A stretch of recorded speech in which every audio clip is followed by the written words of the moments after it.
I gotta click me. Okay, I think we're there. I've been working on a new backing track. Can you hear that okay?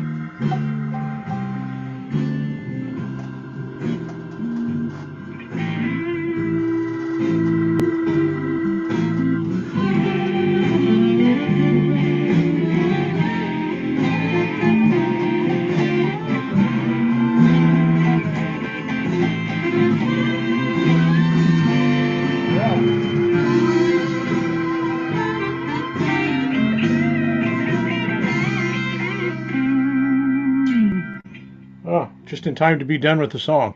How are you doing, Terry? I saw everybody else was done, so I thought, well, I'll jump on and just see what's kicking here. I've been working on a new backing track, and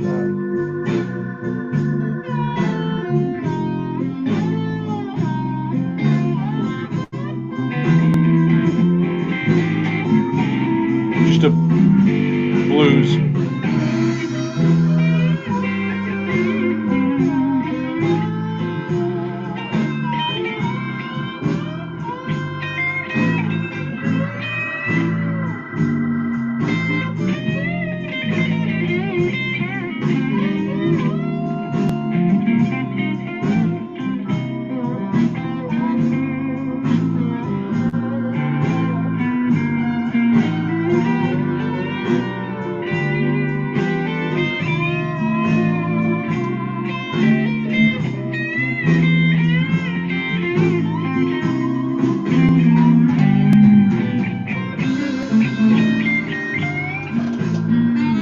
Oh, I'm stepping on the sax player.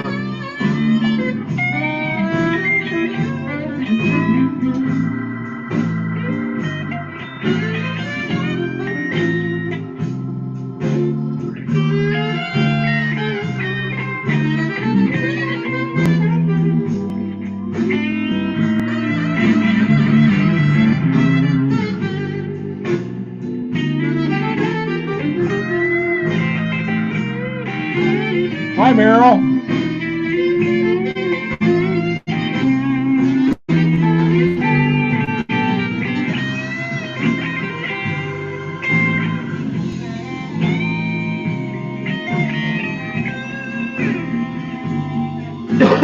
Excuse me.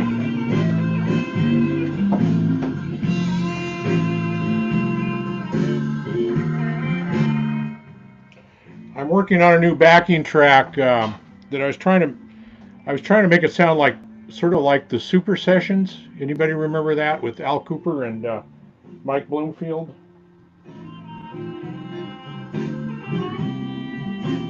So I've got Hammond organ and rhythm guitar, drums, bass. Then I did a slide steel solo, not me. I used somebody else's. And then a sax player. Oh, that's the blank one. That's for me. Got good Hammond organ.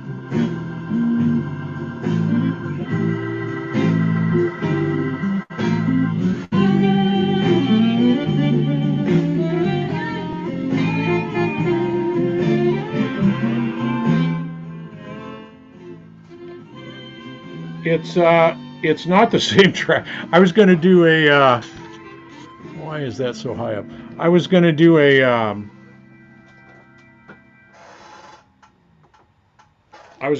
a second video on that, and I don't know what I did. I didn't save the track, or I did. I know I saved it. I think it's even on the video where I saved it as a WAV file, but I darned if I can find it anywhere. So yeah, different track than that, but it's the same thing. It was a band in a box track that I did. This one I did yesterday. Fender Guru, if you guys know him. I always look and wash my face, and I still have reddishness in my beard right around my mustache. I think, did I drink coffee? I haven't drank coffee all night, so. Fender Guru is going to do a show late Saturday night because he's in New Zealand. He's going to do a Michael Bloomfield show, and I'm kind of working on some of that. So I've been reading back up on Michael Bloomfield and going back and listening to a lot of his. So I was heavily influenced by Bloomfield more than just about anybody else. Well, Clapton too back in the day. So yeah, so that is an E band or a band in a box backing track.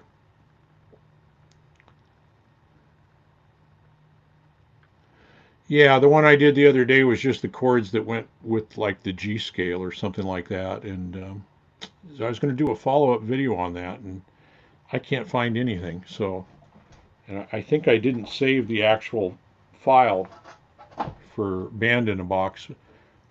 I I think I made it into a WAV file on the video. I'll have to go back and look. Pretty sure I did, but I darned if I can find it anywhere. So, yeah, that's just a 145 bluesy thing. So, yeah. So you guys are up late. Merrill, remind me where you're from. I know Terry's back Midwest Ohio. Ohio. Am I right, Terry?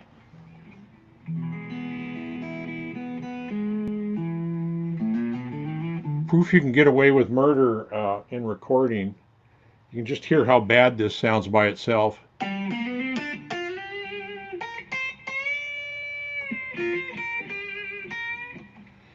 But in the mix, in the mix, it sounds pretty decent. So I haven't figured that one out.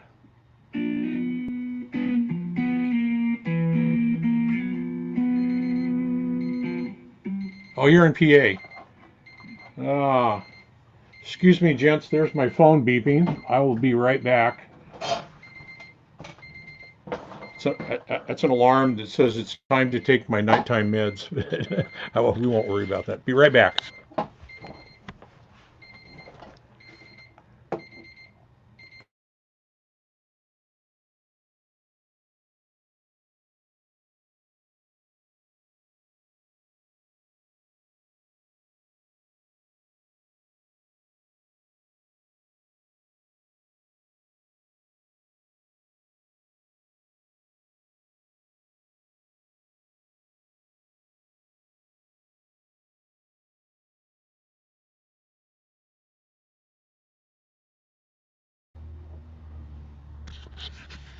Man, this getting old ain't for sissies, huh? I have to set an alarm to remind myself to take my nighttime meds if I haven't taken them already. Oh.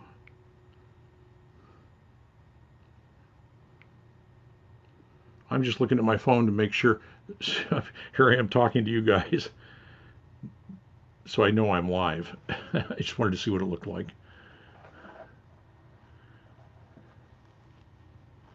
125. Oh, that's right. You know, even in the Midwest, I just think of Eastern Time as being the Eastern Seaboard, and I forget that that goes all the way into Ohio. And um, yeah, you guys are the late nighters.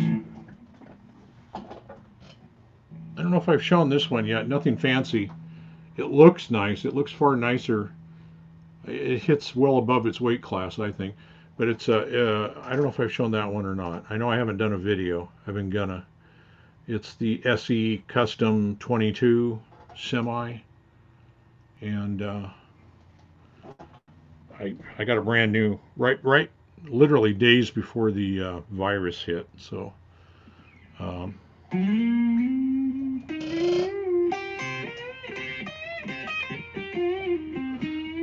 doesn't sound that great through an E-band, but through a regular, it plays great and sounds great. So, and I got it for a steal.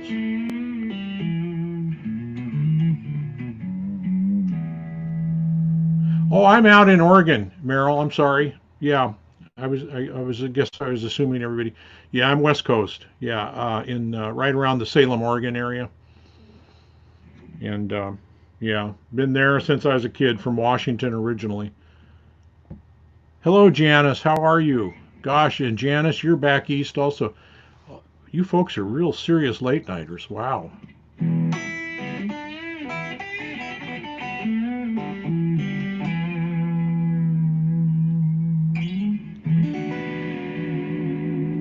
Jimmy, how are you? I hear you're due for some shoulder surgery coming up, huh? I hope that goes well. I was supposed to have knee surgery. I'd rather have knee surgery than shoulder. Well, I think I'm due for shoulder surgery too, but I don't know. I think a knee, for some reason I'm feeling like a knee is easier to rehab, but I don't know why. So I hope that goes well, Jimmy. Yeah, I was scheduled last month for knee surgery, and of course they canceled everything. So Guitarologist 2 premiere. Oh, I didn't know. That didn't come up in my feed or something. I'm not sure. I didn't see it anyway. I looked for other live streams, and I know I'm. Well, I think I'm subscribed to him, but maybe not.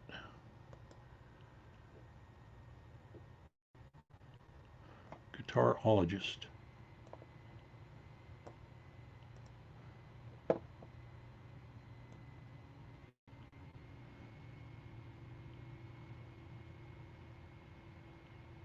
Oh, doesn't look like I am. I'll have to look into that. I'll have to look into his channel. I thought I used to be.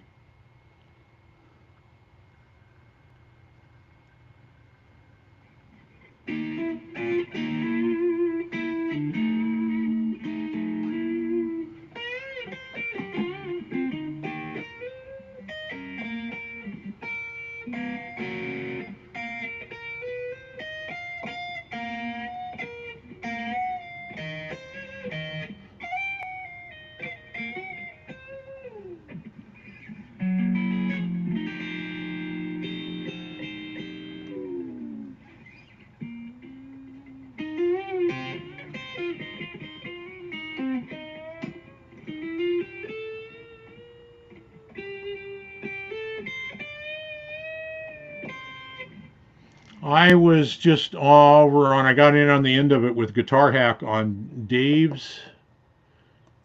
There's a lot of Daves that play guitar. Dave's Guitar Channel. Dave's.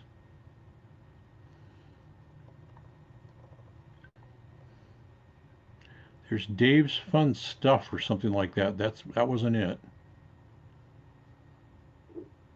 Dave Simpson, no. Dave's World of Fun Stuff, no. Dave's Guitar Channel, yeah. Yeah, anyway, it was Hack and a few of friends of Dave that I wasn't familiar with. Seemed like nice chaps.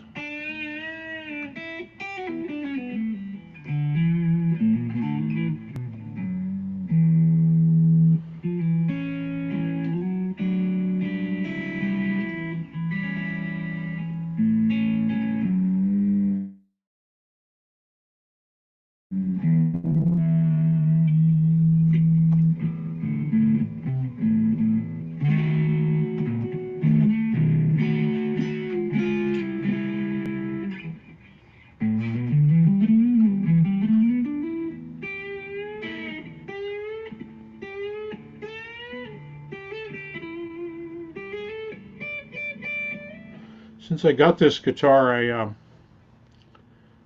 mean, it was brand new. They had just actually gotten it in. It was old stock left over from another store that they shipped here. It was one of the last of the Koreans, made in Korea ones. So, which is what I wanted because I'd heard from a couple people that maybe the new ones from Indonesia made by Court weren't quite as well made. But I don't know. I've not played them, so I can't say.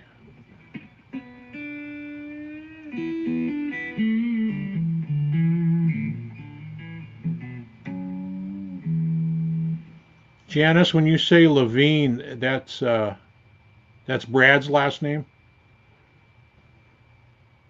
or Levine?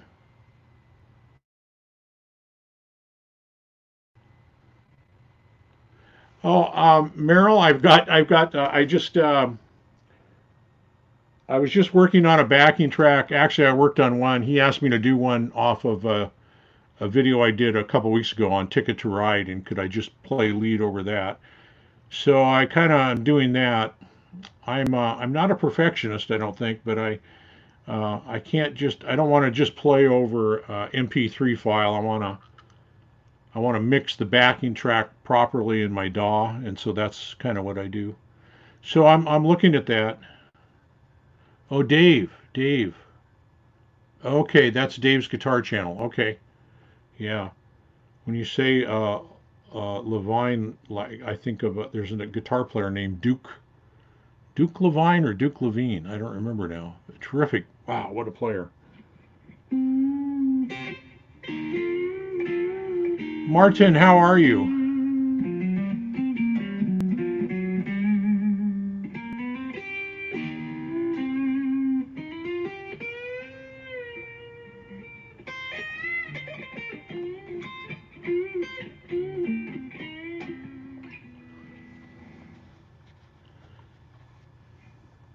And I know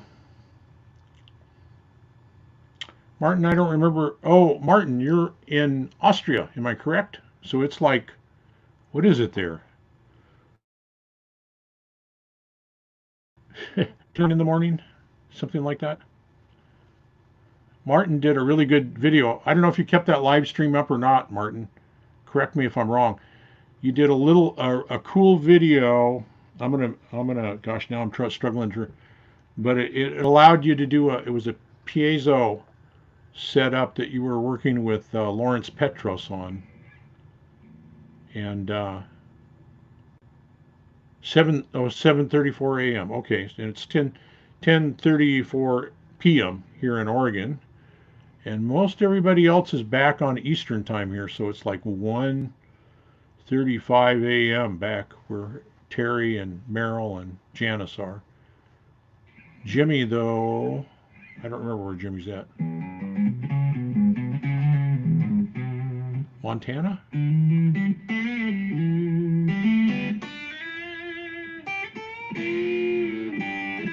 I'm just a little OCD about where people are from. And Brian, I know where you're from. That's right. Welcome. I know exactly right about where you're from. So, yeah, we're within about, I don't know what, probably a 45-minute drive from each other. So, um, yeah, I'm just a little weirdly OCD about, I'm fascinated. The idea that I can be talking to people from Bozeman, Montana, and Pennsylvania, and Ohio, and other places in Oregon, and Austria, and all over the world. And I guess I'm just an old guy who's just blown away by the technology. Probably like my dad was when he got his first TV and he could set the rabbit ears up and pick up a station from Spokane or somewhere like that.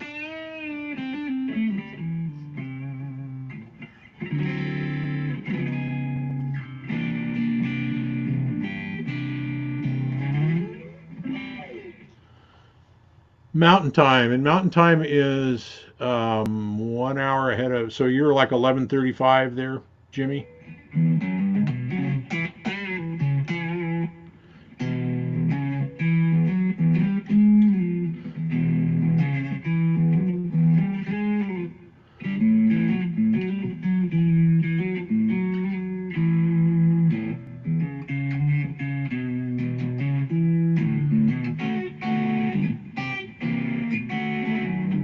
Well, that little gizmo was he had it set up through it was through a Les Paul, and uh, and wow, it really made it. It gave it the difference on the internet. Of course, that may just be because of YouTube, but to me, I really struggled. If I closed my eyes, I would have had a hard time discerning when he was playing his acoustic versus when he was playing his Les Paul, and it was fascinating to me.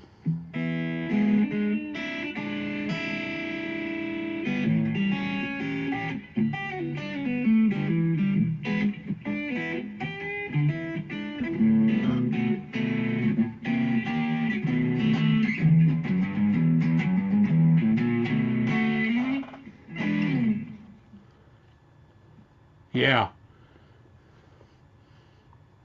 Yeah, the stream was kind of, boy, YouTube and the internet in general, I guess, is it's just kind of goofy these days where people have streams in there. If anybody saw Ben Coombs the other day, his audio was just fine, but his video was just really, really chunky. So, um, how do I store all my guitars? Very poorly, Brian. I keep them in cases. They're actually split. We do have a small studio, so oftentimes a lot of them are up at the studio that we're using there. It's just a small little kind of a home built studio, but a lot of people want to make use of it. So, um, but I keep them in their cases. But I always have room for three guitars. I got two of them here right now, and I have a like an electric upright bass that I'm working on, kind of in the workshop area, so to speak. And then on my old computer, usually when I'm on the internet, I'm on my old computer, and I have room for a couple more over there. It's an upstairs, what used to be an attic, so it's got the sloped walls. It's in an old house, and this bedroom is all of about maybe 8 foot deep.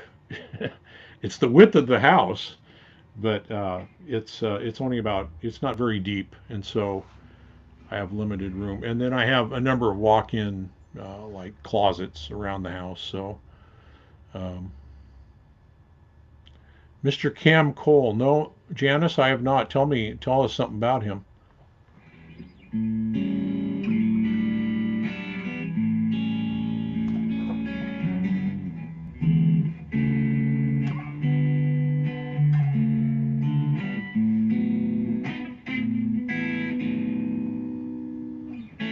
I got to get rid of this tone here.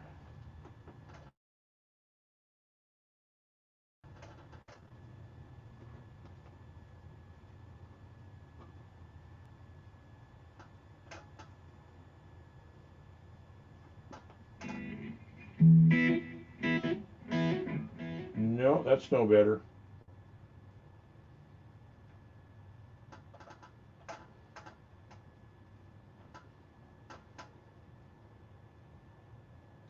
This little E-band's kind of cool. It's just got a ton of. Now I don't know if I'll be able to play along with this because I don't know what it is.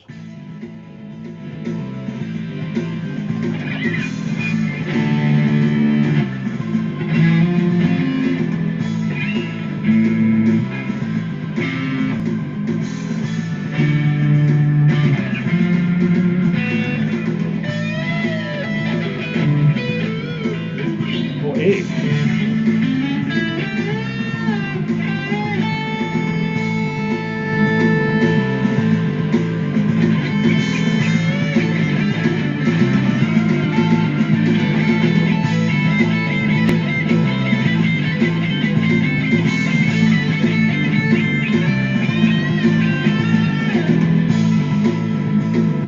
It's even got metal in it, which I don't do metal, as you can tell.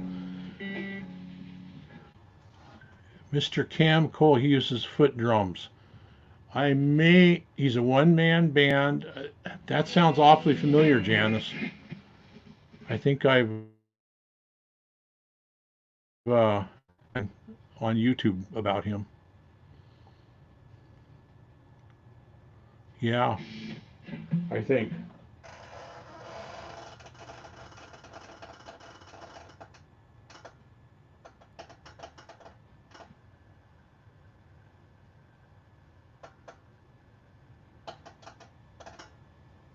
The only problem with the E-band is nothing's numbered.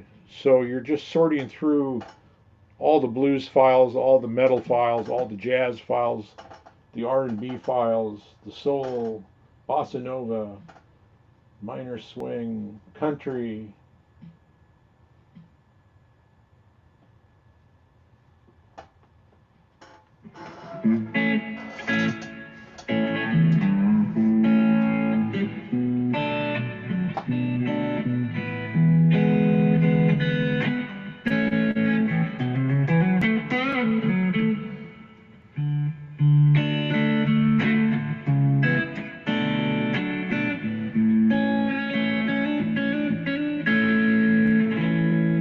Yeah, yeah, it sounds familiar, Janice. If I've seen him, it's been quite a while.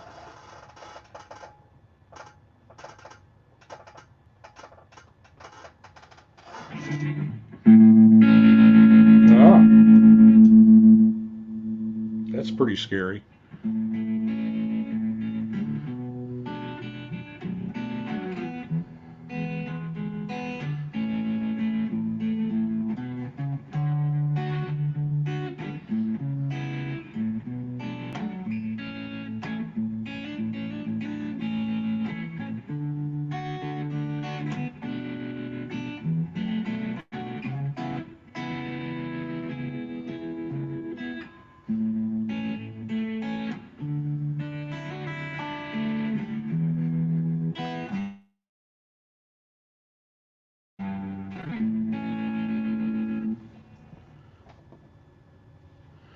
Yeah, we used to have a one-man band guy here in town that um, he used recording. Back, of course, back then it was.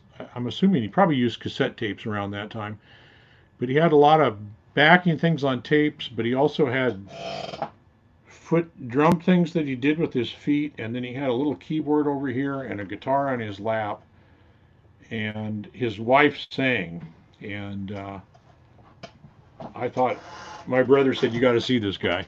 So we I met him there, and we it was at a bar, um, and I thought, oh, this is just going to be so. I'm going to be. I can't stay long. I got to go. It's going to be so sad, so terrible. And this guy was just amazing what he could do. His wife had a great voice. I think she played some. I don't know what she did some stuff too. So, but I mean, it sounded like a big band. It was just amazing.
Still don't like that sound that much.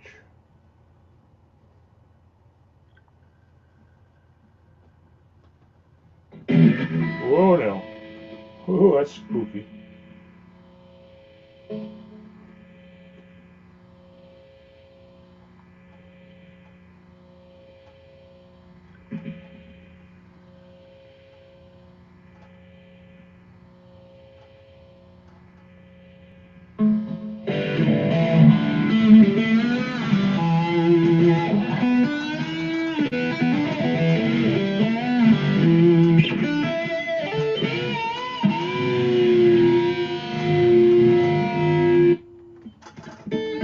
And now we go to clean.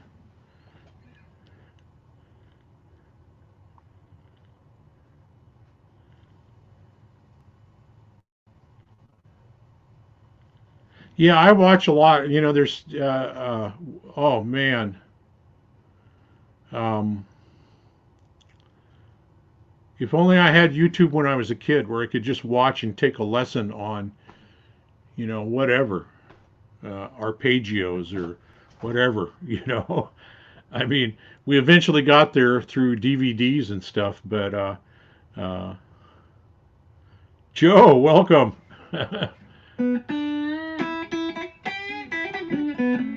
Well, Well, see, it's only a little before 11 o'clock. I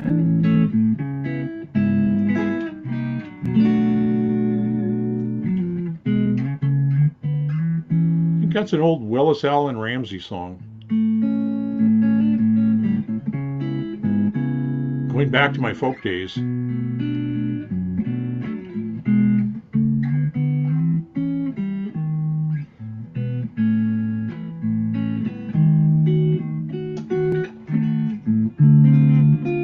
Why I remember it. I was 20 at the time we did that.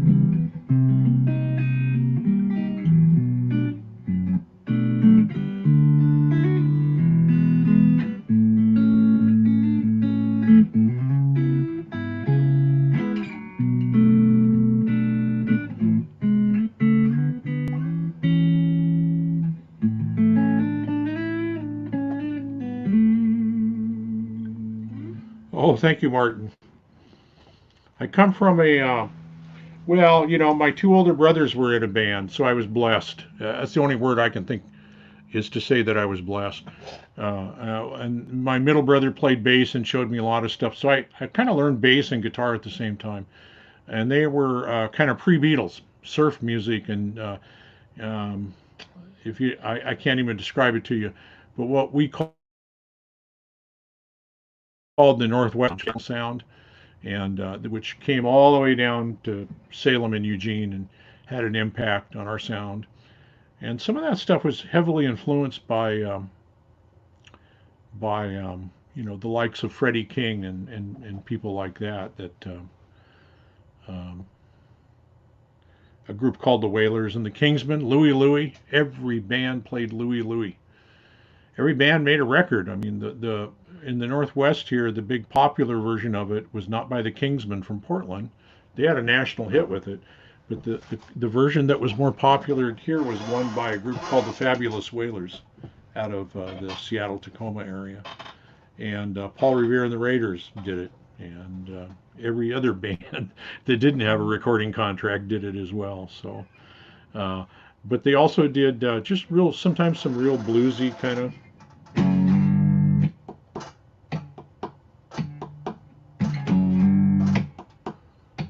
Almost a Brubeck quality. Well, Brubeck was from Seattle. It's one called Tall Cool One.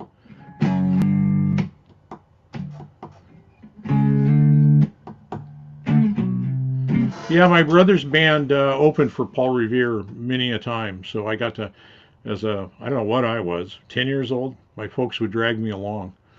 And so I got to see all those Northwest bands as a 10 and 11-year-old. Fabulous Wailers, the Viceroys, Paul Revere, the Kingsmen. I'm probably missing something. But then the 60s really exploded, and then there was a lot of, hey, hippie, how are you? Then there was just a huge number of bands in the Northwest. I mean, when the Wailers were playing, they were playing at this club that was halfway between Seattle and Tacoma called the Spanish Castle. Class, can anybody tell me why that's important? You might not know it unless you were right from the Northwest.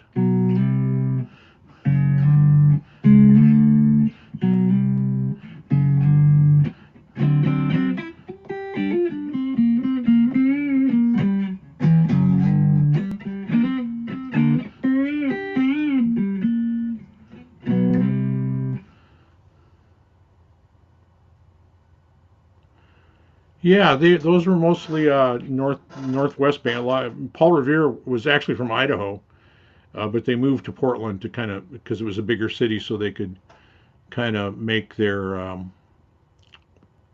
call that their home base.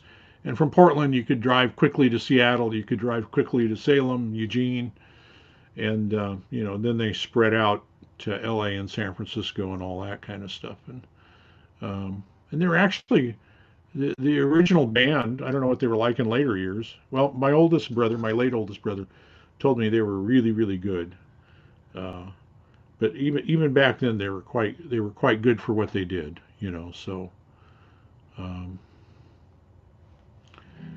So we had that. So Spanish Castle is important because that was a dance hall in the Seattle Tacoma area, and it's where this young kid used to go every week, and he would take his amp, not every week, but he would take his amplifier, and if anybody had trouble with an amplifier, he would say, "You can use my amp, but you got to let me on stage and let me play a little bit." And that was a very young pre-military Jimi Hendrix who was hanging out at the castle, and thus his song Spanish Castle Magic. Yeah. Are you talking about 17th and State Street? Oh man, in the 70s. Are you talking about here in Salem, Brian?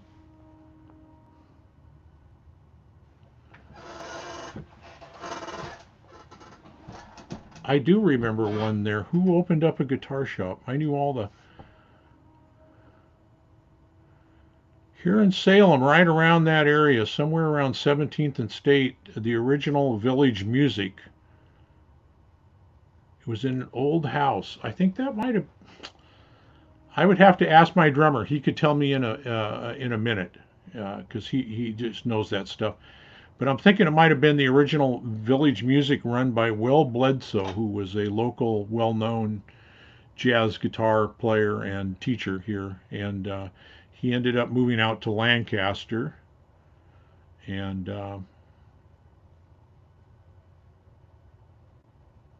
yeah, Merrill. Once they went national, they were on they were like the house band on the Lloyd Thaxton show or something like that. So yeah, Village Music. Yeah, Will Bledsoe. Yeah, and then he moved to Lancaster. I bought a lot. I spent a lot of money at Will's place. He was a great guy. I bought lots of. What did I buy from him? A Guild F. I want to say an F50. The big John Denver Guild hollow body acoustic, and a that was the F series. And what was the other series? D series, a D50, D40, something like that. I was a Guild player back in the day. I loved them.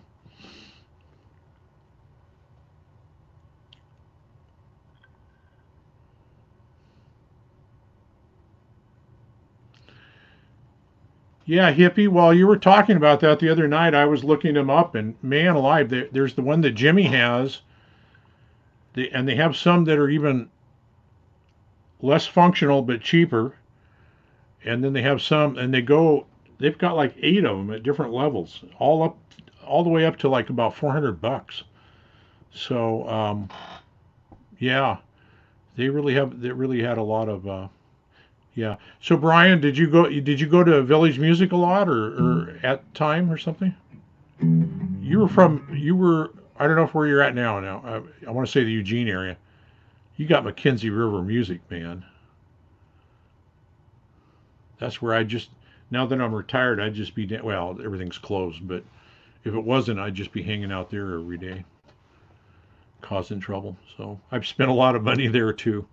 Mackenzie River Music, for those of you who don't know what Brian and I are talking about, is you'll find them advertised in the back of Vintage Guitar Magazine because they always specialized in vintage guitars. Oh, you're down. That's right. You're further south. That's right. Yeah. Yeah. Um, Mackenzie River Music was owned by the late great Bob November, who I did some business with, and I don't know what they're like now. I haven't been down there for 3, 4 years, but uh, oh, Martin, yes, yeah, go, yeah, do what you got to do, bud. That's important stuff. More metal, Joe. Yeah, yeah. You won't find.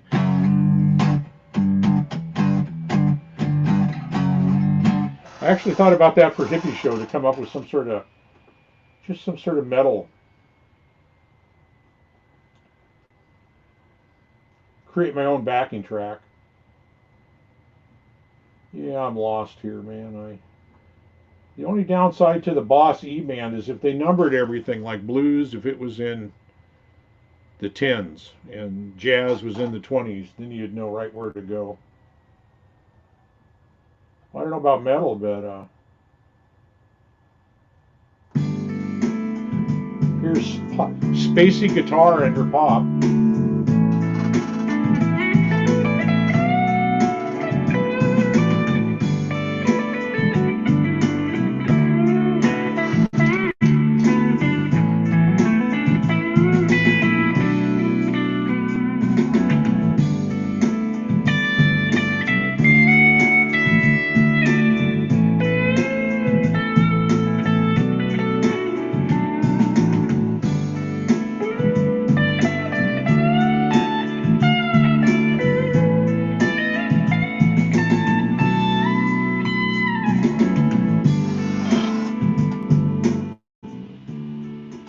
Yeah, they're still going strong. Well, I know his wife continued it on.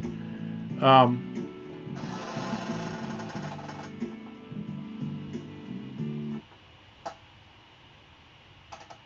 Trying to find metal. I don't know. I don't know anything about. It has every type of metal. It has L.A. metal. It has Canadian metal. Uh, metal 3, melodic metal, slow rage metal, and heavy industrial metal. I don't know. It's got all sorts of different types of things. The Patriots. Oh yes, and that was Terry. Boy, that was since Paul Revere was from here. There was all sorts of bands that would do something similar along those lines. The Coachmen, that sort of thing. And yeah, even in my early days, we kind of were more because we came along right about the time of the Beatles, so we wore some sort of silk, like a Nehru jacket kind of thing that was a gold silk thing that was comfortable, at least on stage. Yeah. And then we went to blue jeans and plaid shirts. Oh, yeah. I just missed, I mean, my brother's band did dance steps when bands played and did dance steps. And I just missed that era. Boy, they did it really well. I mean, they were all in sync and knew what they were doing. And I've got two left feet. I could have never done that anyway, probably. So, yeah, Paul Revere would be at the state fair. Actually, since he passed on, his son has taken it over, although I may have just heard that he might have passed away too. Um, and Paul Revere was his middle name. And so he just went by Paul Revere because he didn't want to use his last name. And anybody know what his last name was? I won't say it right away, but he didn't want to use his last name. Yeah. Um, so yeah, I mean everybody had uniforms. I mean even the Beatles, they were kind of more like suits, which I thought was just a great, a nice change from the British invasion. All those guys were nicely dressed in some sort of a kind of a mod new age suit that looked really cool. And they wore Beatle boots. That was the cool thing is could we get Beatle boots? I still have. I actually found some about 15 years ago, and I thought, well, I'll wear those to weddings and funerals, and I still got them. I've had to wear them two or three or four times, but yeah, Paul Revere. Yeah, state fairs are so good for music. I mean, I don't know what their other ones are like, but I know the Washington State Fair is pretty big, but I mean, ours is a really small state fair here in Oregon. But man, you hit the wrong button, Janice. Oh, did Martin take off? I didn't see that. Oh, yes, I did. He had to go make breakfast for his kids. Yeah, yeah, um, yeah. Really nice suits. Yeah, and we did a little bit of that. Yeah, he was on like the Lloyd Thaxton show, which was a show I think out of L.A. Kind of a American Bandstand wannabe, but it got nationally syndicated, so it was on all across the U.S. Yes, Brian, you win the prize. That was Paul Revere's last name. Yeah, And so you can see why he went. Apparently, Revere was his middle name, so he went, and he was from Idaho. So, as were most of those guys. Those guys were actually the early band. Doc Holliday and Drake Levin, the guitar player. They were. Drake Levin went on to do one of the first jazz rock bands, and he actually they used him as a backup band on tours and in studios.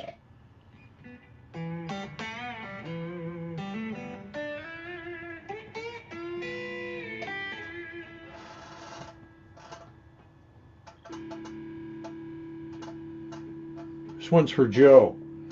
Not that I'm going to be able to play with it.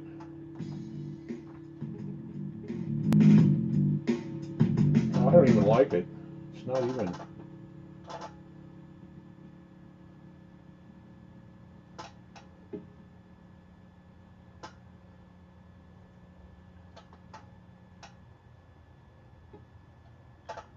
I have no idea.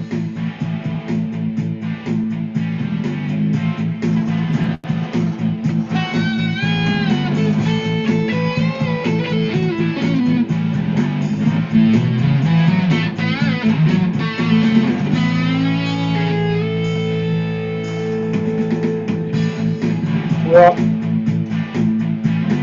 and there's the trouble with the E-band. That was the loop right there, and it was about 15 seconds long. So if you want to make it really work, you got to make your own backing tracks. So they're a little. Otherwise, it's just really repetitive. And no,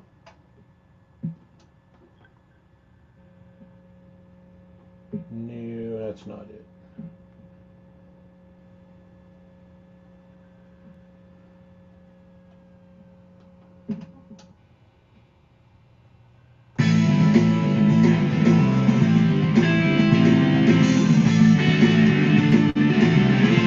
That's the one I played earlier.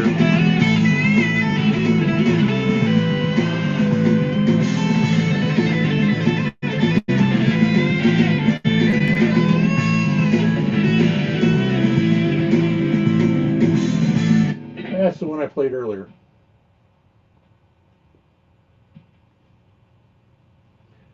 And then they have some in here that are just very nondescript. They don't tell you anything. They just say metal 1, metal 2.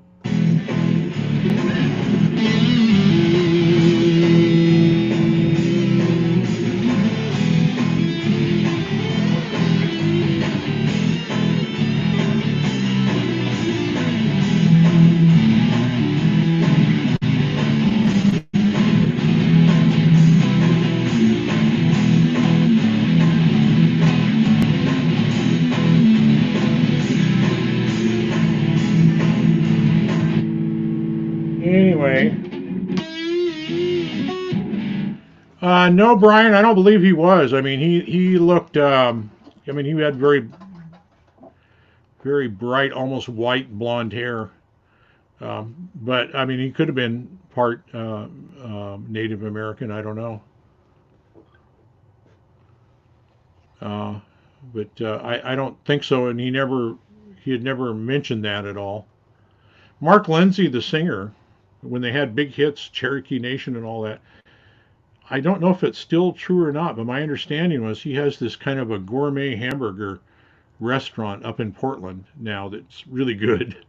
And he will just come in and sit down and talk with customers and hang out. And he was always, I think, like that because my older brother met him at a bar, and the bar, it was like a long bar downtown Salem, Monks. And in the middle of the bar, they had this metal bar, and anything to the right of that, you had to be 21. And that's where they would only serve alcohol from the right of this partition. And so my brother was on not 21. He would sit on the left side, and Mark Lindsay would sit on the right side. And my brother would have a cherry Coke, and Mark would have whatever he had. So, yeah.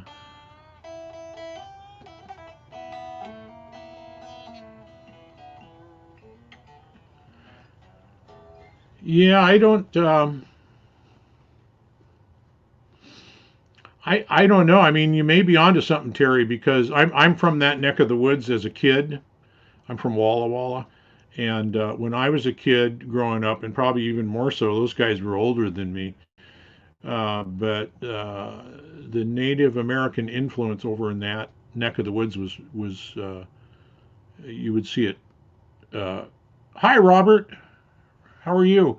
You would see the Native influence over there in the western Washington, Idaho area quite a bit. Uh, and Yeah, I mean, I grew up with totem poles all over. Robert, I saw your new classic vibe. I watched that video today, and that's pretty cool. Those are interesting guitars, I think. I mean, and what a deal you got on it with an amp and everything. And I don't know if you saw my comment or not, but I have that amp or maybe an earlier version, but it looks identical to that. A little, and I don't know if that's. I have too many darn amps, and I love those little Fender all modeling amps just to play with. They're great fun. But I think a Mustang.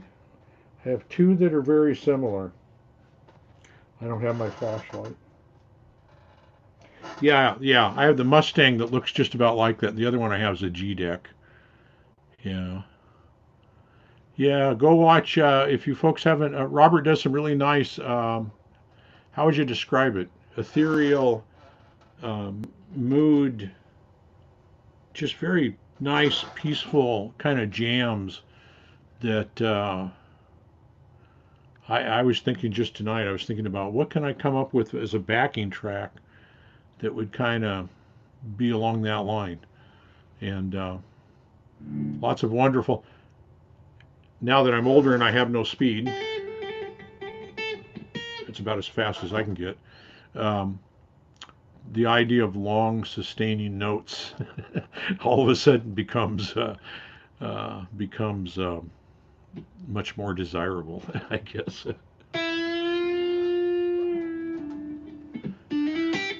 And I always did like that.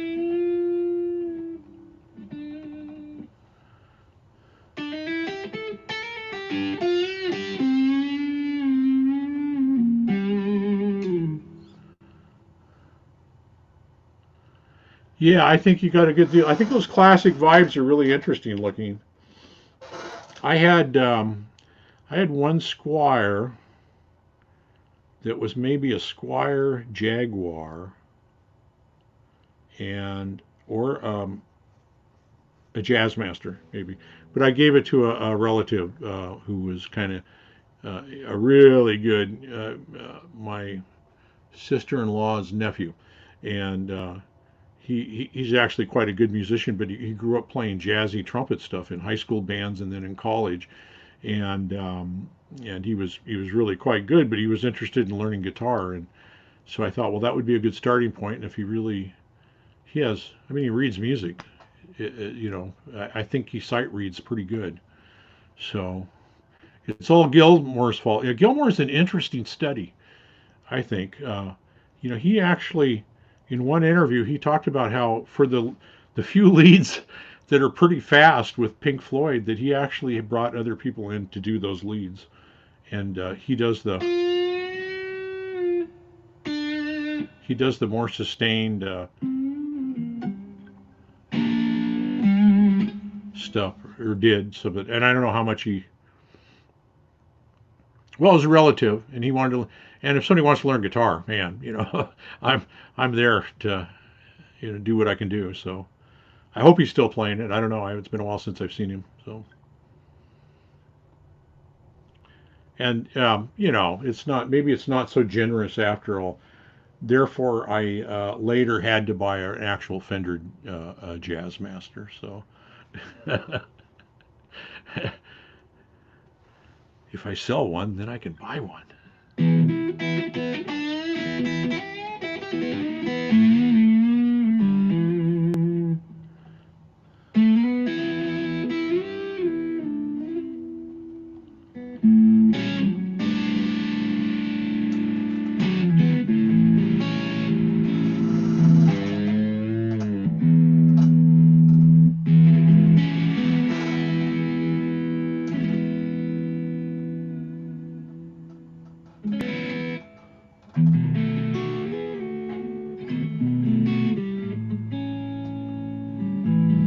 Hi, Rick.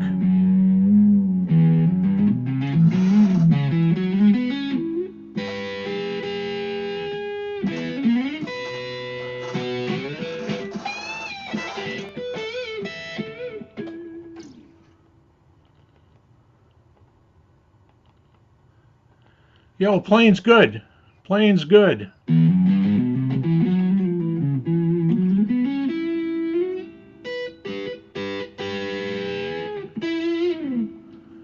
Playing is very good.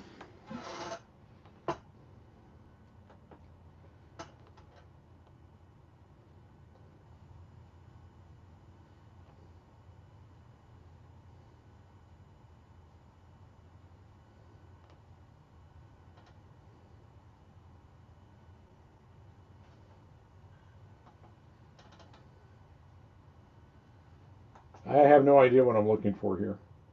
I'm way out of my league.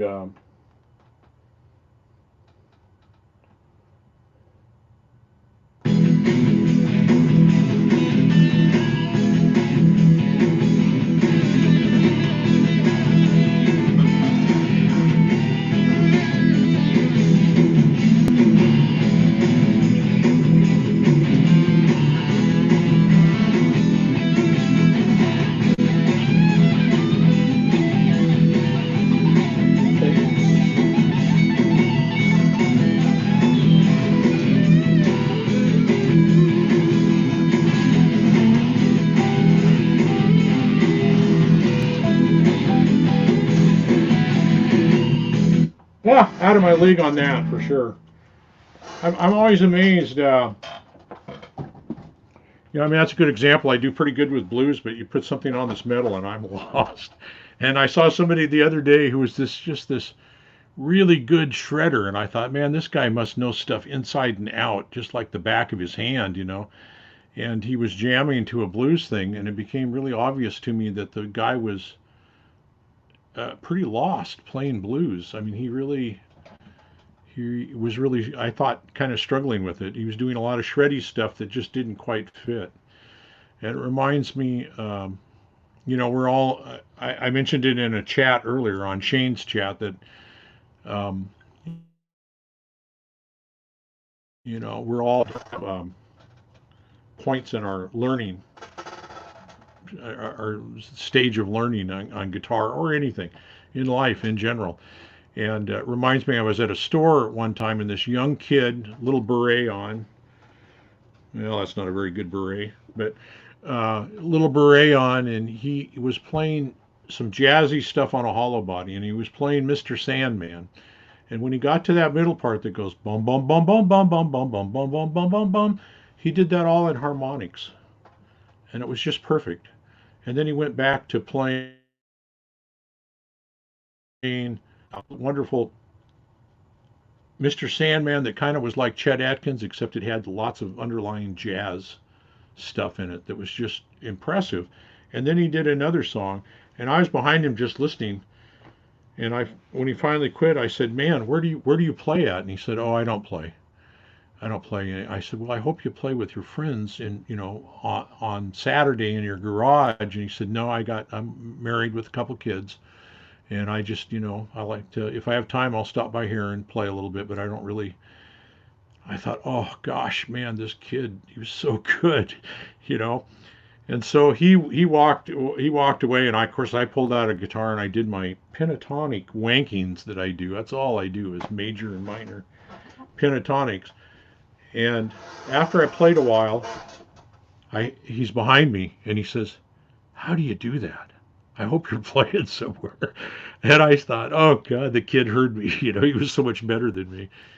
And he said, "I've studied music since I was a little kid, but nobody teaches you anything about bending notes when you get classical sort of training." And my dad was into jazz and I learned jazz, and jazz players, if you ever watch like Joe Pass, they bend almost not at all, just a tiny little bend. Number one, they're playing 13 gauge strings, not tuned down a half a step. And so I was just telling him, well, I bend the fourth note of the pentatonic scale, and I bend the seventh, and up to the root. And, I was telling him about the bends. And, oh, Merrill, congratulations. You're up to 60 subs now. Very good. Very good. Yeah, Hippie, if any of you, I think everybody here hangs out with Hippie, though. If I'm missing anybody, do hang out with Hippie on his Sunday night show. And tell me, Hippie, Tuesday night is the other one? Was Tech Talk, but you're kind of moving it, changing it from Tech Talk to something else. But he's doing a cool thing where he's showing um, other people's videos, and so he can kind of share more across the board. And if you haven't seen, so spread the word. And I think it's just a really cool idea.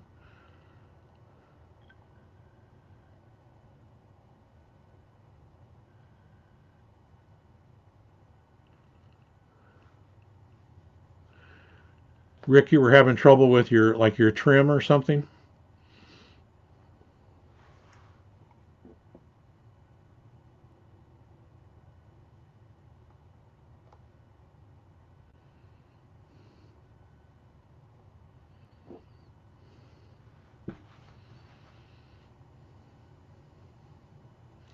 Yeah, and when I get done, Hippie, I'll put a link to your channel. Remind me if you don't see it, because I'm known to forget. Yeah, to me, this is just a really cool, amazing community here with the guitars and everything. I mean, I started off in, I think YouTube started in 2005, and I think I signed up for Lewis in 2007 or Tone King, 2007, 2008, way back. And then I wandered away for a while and came back. But I didn't know you could subscribe. I didn't know there was a membership. So for the first 2 or 3 years, I was, looking up how to fix your bathroom sink, stuff like that. And somehow one of his videos popped up in the recommendations, even though I didn't have a membership. Excuse me. And Floyd style trim. Oh, really? Okay. So is that not a real Floyd or a different Floyd? Or I know nothing on Floyds. If you watch my Ibanez RB 220 video, uh, Floyds throw me. I don't have a clue what to do with those things.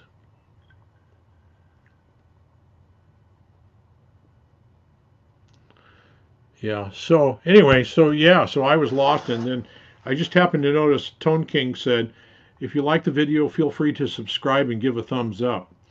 So I thought, well, I'm not going to subscribe, but I tried to give a thumbs up, and said you can't give a thumbs up unless you're a member. And so I figured out the free membership, but I probably for the first 2 years, 3 years, I didn't know there was such a thing. Oh, okay, cool. What's a name brand anyway? That's good. Yeah, I wouldn't know. I wouldn't know. I've heard there's a German one that's really good. That's a actual Floyd, but it's the German made Floyd is, or something maybe within it is really good.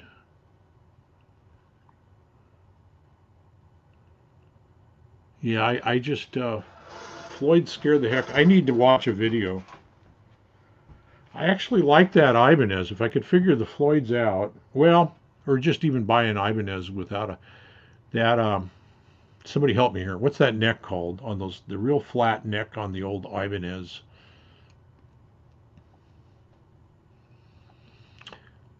Um, oh, Schaller's the German one. Oh, I didn't know that. Okay.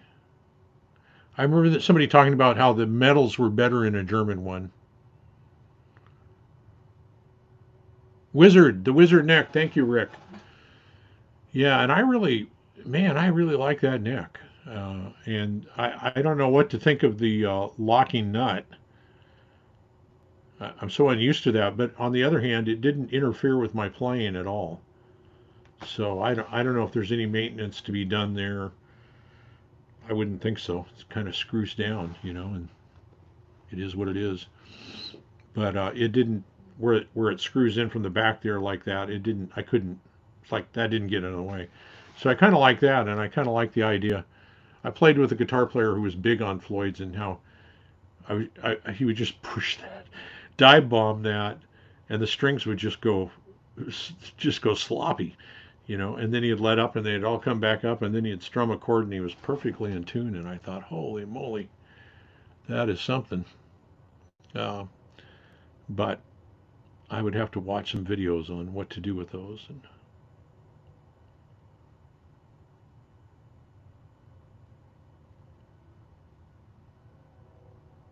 when you say it sounds better, it sounds better or it stays in tune better. Does it actually impact the sound, do you think?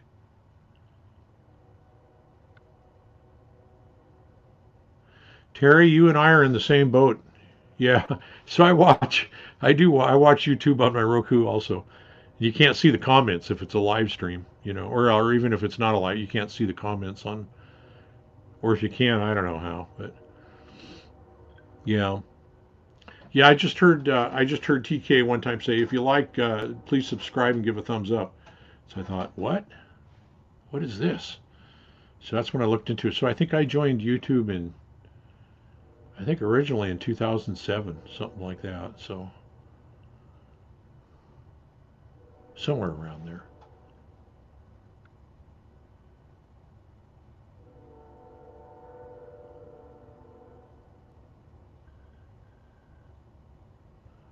Ah, okay. So having the fine tuners, I got that on that Ibanez. That Ibanez I bought at a flea market and I got it for $50. So it should be. I'm guessing the Floyd Rose. Maybe you or Jimmy can answer. But on an old Ibanez R, see, I can't even remember what it's called now. An RG or an RP 220 B. I'm guessing those were Ibanez versions of Floyd Roses. That's what I said in my video on it, but I wasn't sure, or it was a contractual agreement or something. But I'm guessing it's not zinc block, really. Yeah, Janice, you and I are in the same boat there.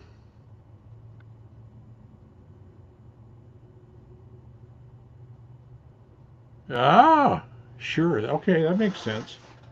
That a different metal may change. Yeah, a different metal may change the tonality of it too. Yeah, so that has the little fine tuners. So if you got those little fine tuners, you got to have a locking nut.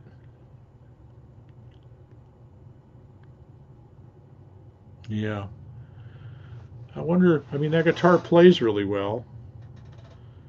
Uh, Now, not being a metal guy, I couldn't tell you about the pickups. They sounded stock pickups, I think. They sounded good to me. So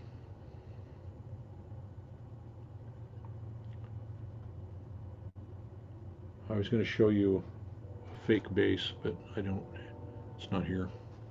I put it away.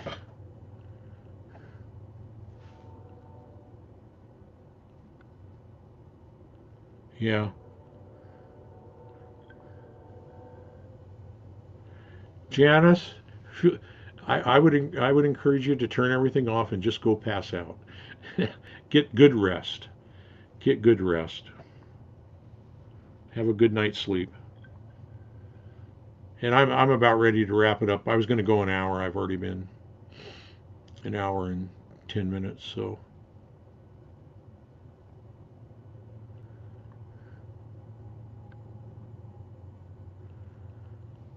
you were lucky they hooked you up with everything. Yeah.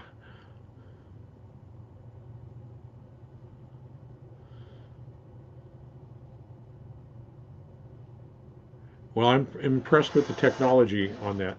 Now I've never had it happen, but I've heard with the Floyd Rose, if you were playing on stage and broke a string, everything goes to heck. Everything goes out of tune. Is that correct? Or goes? Yeah. I mean, on a six string, if you're not playing too complicated of a lead, if you break the high E as an example, you can just move up the neck and compensate for it and get to the end of the song, so you can swap guitars. But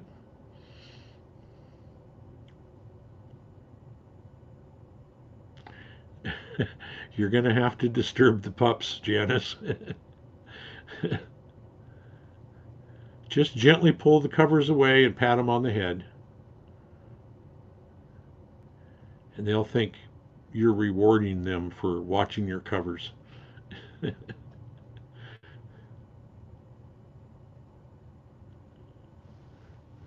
Yeah, so the string tension goes all the way across, as I understand it. That one string breaks and all heck can go loose. All heck can go on. Oh.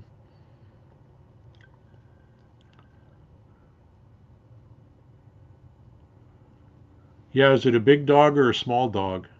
That's the question.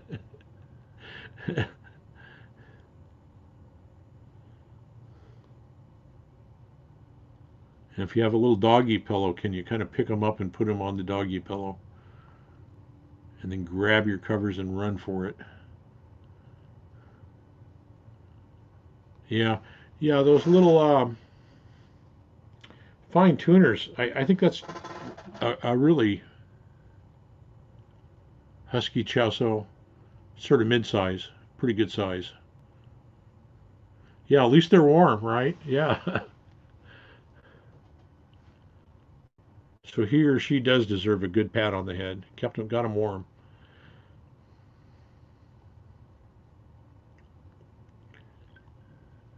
Yeah, I like the what do you call them? The little micro tuners.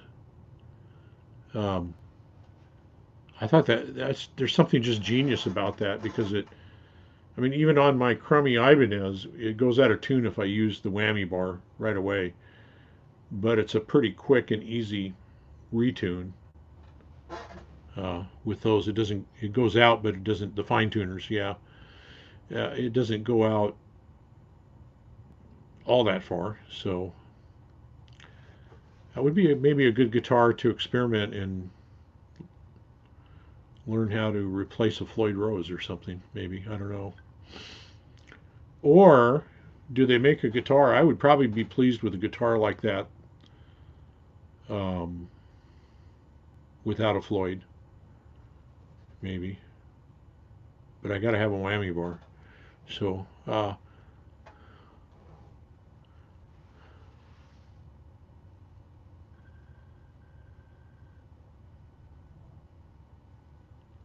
oh, so there's some without. Oh, so there's some that have fine tuners without a trim. Wow, I didn't know that.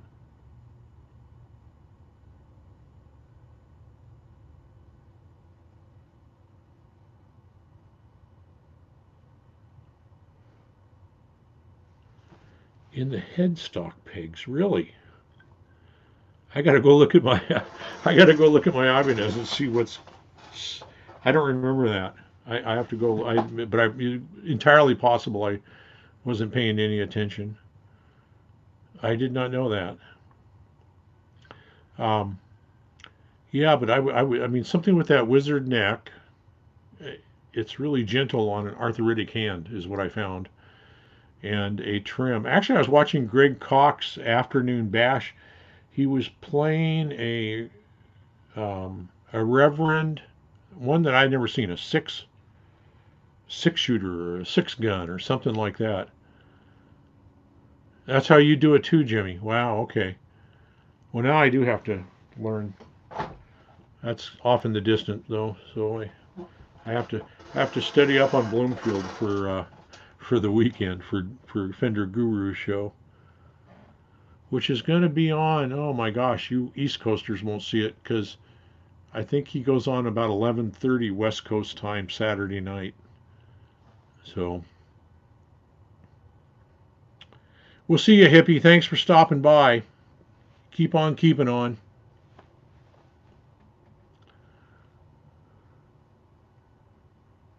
Yeah, if any of you folks know where Hippie can get some, I know you guys are like sending him videos, but if you know anybody else with a video,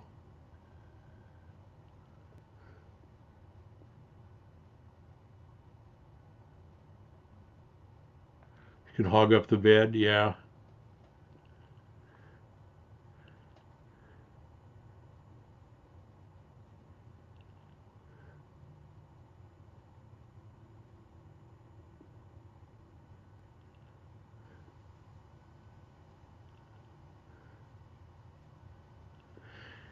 Yeah, I think oh,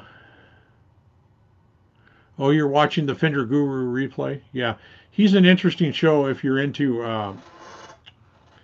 early, kind of the British blues and where all the British blues stuff came from. Clapton, John Mayall, Peter Green, all those kind of, and also here in America with like Butterfield Blues Band with Bloomfield and Elvin Bishop and uh, um, kind of what we would call it's I don't know what would the term be, post Chicago white guy blues, I guess, because it's kind of some of the blues that caught our attention early on as kids. I mean, I had the Beano album when I was like 16. So anyway, we're gonna do he's gonna do a Bloomfield review, and we're gonna have a discussion on Bloomfield this Saturday night, I hope. He had a guy from oh Ramon, I don't remember the name of his channel, from England, from London, and see if I can find him. I won't find him. I have so many subscriptions.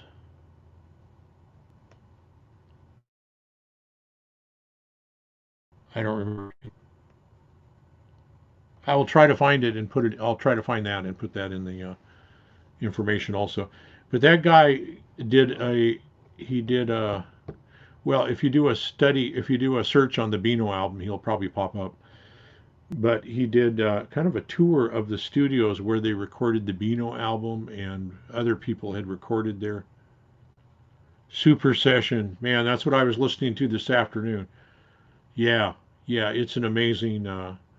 That might be Bloomfield at his peak. I don't know. At his absolute, it's so pristine and so crystal clear. And and the Steve Stills side is good too. So I spent literally like about 45 minutes looking for my Super Session CD. I got the album downstairs, I know that, but and I gave up finally, and I thought, wait a minute, I had that out a few minutes. It's in my pile of ones I already have out. So Tower of Power, yes, yeah, yeah. There's lots of well, when I was more focused on bass back in the day, those bass players from some of those funk slash jazz rock horn groups. Those guys were the bass player from Tower of Power is really good. Lydia Pence and Cold Blood. That bass player was really good too. You got me humming. Is that the boom boom boom boom boom boom? Had a really good. He was just so rhythmic, and of course Jim Felder from Blood, Sweat and Tears was an animal. The guy was scary good. I didn't even, you know, you hear it's the type of people when you hear them, you say, I'm not, I'm not, I'm not learning anything from them. They're so good. Yeah, so I listened to Super Session, and along with a lot of other Bloomfield stuff that I hadn't listened to in a long time. Skiffle Janice, yeah, and if yeah, well, you're watching Fender Guru, they talk a lot about that because we didn't have skiffle here in the U.S. We had kind of rockabilly was probably the closest thing that we had to that, just a strumming and a rocking. Um, skiffle, as I understand it, if you would have, well, we had skiffle in New Orleans, in Louisiana. They called it skiffle. I think that's where the name actually came from. But the rest of the U.S. didn't really have. But if you just imagine a couple people getting together with a washtub bass and a couple of guitars and somebody banging on a bucket or something and doing a real rhythmic jam, that was something akin to skiffle, I think. So I remember the Beatles talking about how skiffle had influenced their music as well. So for me growing up, the early stuff was because my older brother was buying that early stuff. So it was more along the rockabilly, the Buddy Holly, Rick Nelson, Duane Eddy, good stuff. And if you go back and I've gone back and listened, I bought all the best of over the years, and a while back I pulled. It's really interesting on one hand how much of his stuff is fairly simple. On the other hand, how it really takes a lot of discipline. Oh, Merrill, good night. I didn't see you leaving there. Yeah, I'm about ready to wrap up here. I didn't realize it'd been an hour, and I always try I'm going to go an hour, and I fall apart on that. So, um, yeah, Rick, I actually was working on. No, let me see if I can find it.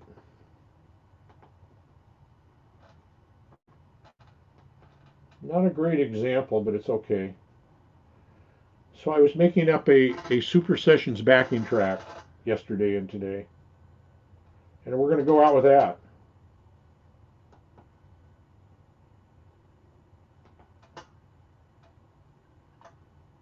if it'll play. And I put in solos of slide steel guitar, Dolly Parton slide player.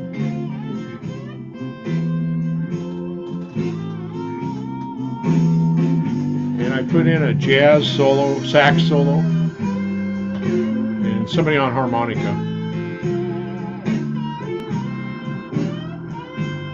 Yeah, Janice.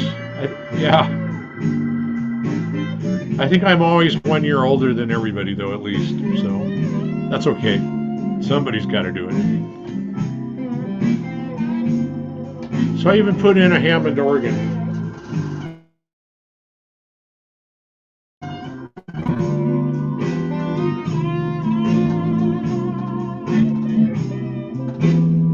And we'll go out on this.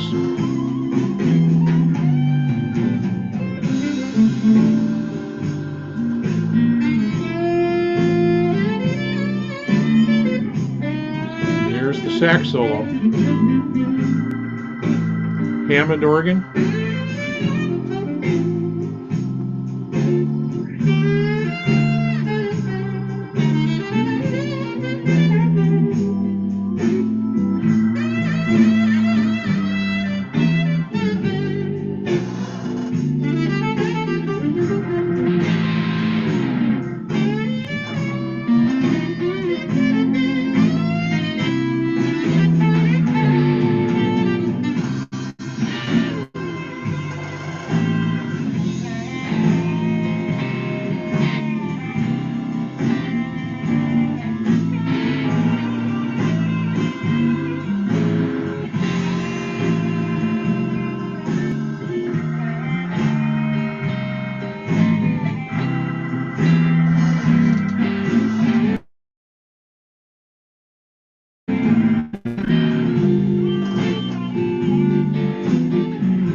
Yeah, the Leslie's actually programmed in. That's what's cool.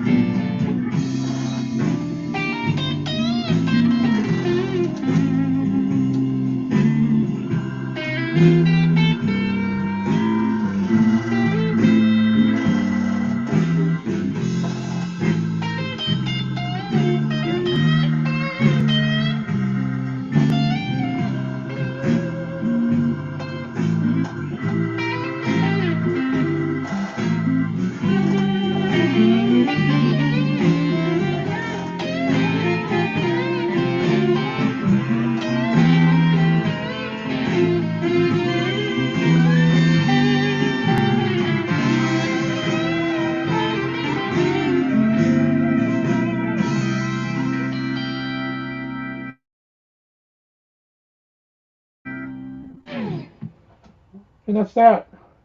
That's the new backing track. I don't know what I'm going to do with it. Sonia, welcome and good night. We're just heading out.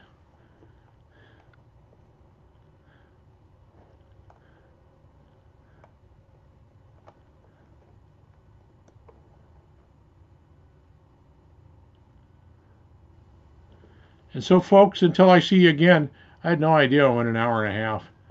So I will make a link for HIPPIE in here. And what else did I say I was going to make a link for?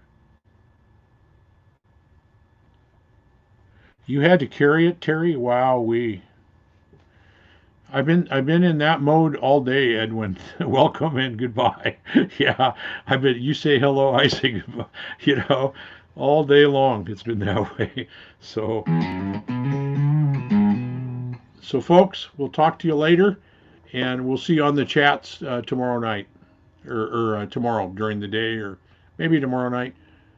I don't even know what day it is. Wednesday. We're going on Thursday. Hack 5 o'clock Western time, 8 o'clock Eastern time, I think. And I'm probably missing somebody else. But anyway, we'll see you on the chats. Talk to you later. You all stay safe out there and take care. Okay. Talk to you later. Bye bye.